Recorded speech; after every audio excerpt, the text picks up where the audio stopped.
FC バルセロナ、ビジャレアルに4対1で勝利。ドキドキするような試合でした。まずはバルサ公式ホームページからお届けです。スリラー、ドキドキワクワクと言っています。スリラー、ドキドキワクワクと言っています。久しぶりの勝利。グリーズマンが輝いたビジャレアル戦で、バルサ、キープが V。ザ・タイトルホープが O、C、キープを C、O を C の状態に保つタイトルの希望をまだ生きている状態に保った。残り試合が4、勝ち点差が4。なかなか厳しい。1試合勝つと勝ち点プラス3、引き分けだとプラス1、負けだともちろん0ということは、このままレアルが勝ち続けると終わってしまう。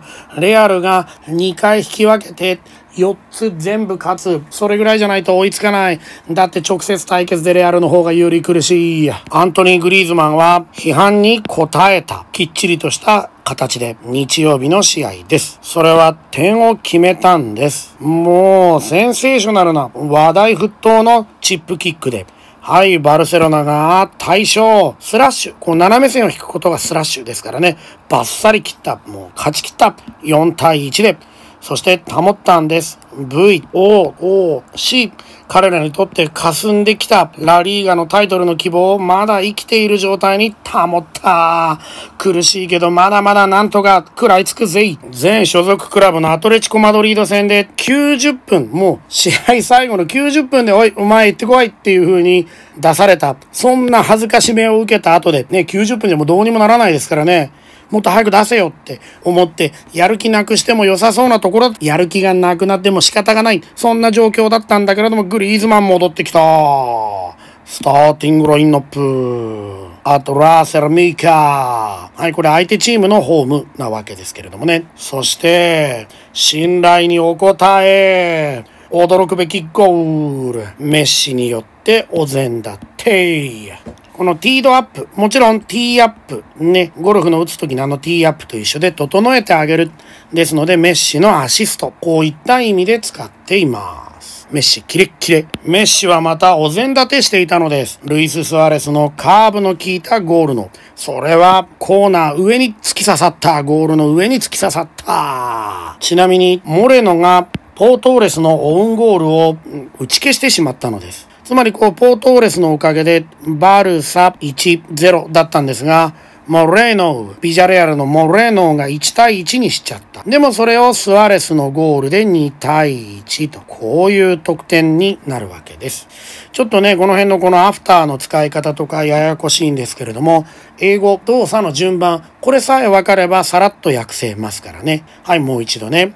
メッシはお膳立てをしたカーブの効いたルイス・スアレスのゴールがゴールの左上に突き刺さるの。それはジェラード・モレーノがせっかくバルサにくれたポートーレスのゴールを打ち消した後、1対1にされた後だ。ちなみにオウンゴールのおかげでそれはバルサを前に出してくれたのだ。先制点だったのだがとね。ちょっと順番に注意したいところです。また17歳ファティも4点目を後々決めた。はい、久保選手とですね、ユース年代で仲間だったファティ。また決めました。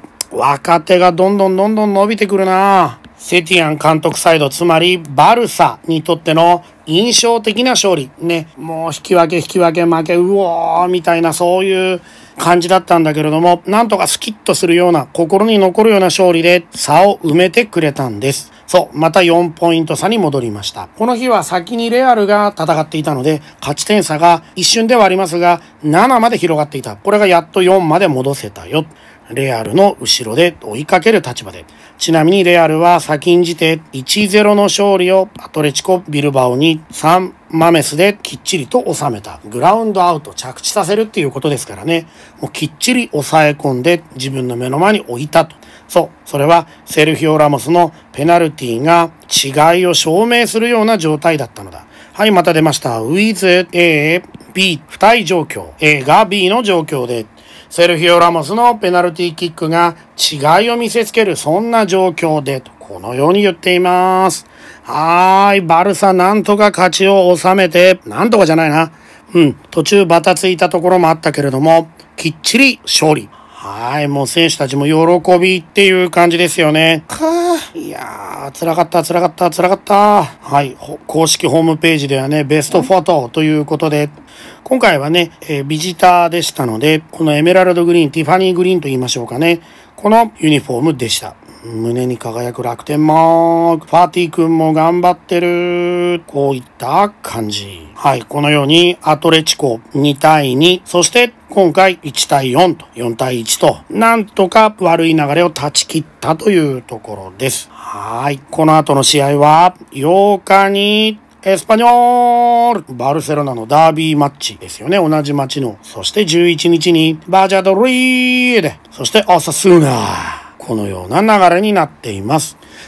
さあ、バルサ、まだまだ数字上は全然追いつけます。このまま流れを切らずに頑張ってほしい。レアルとバルサ、最後までいい試合を見せておくれ。期待してるぞ。ラリーガー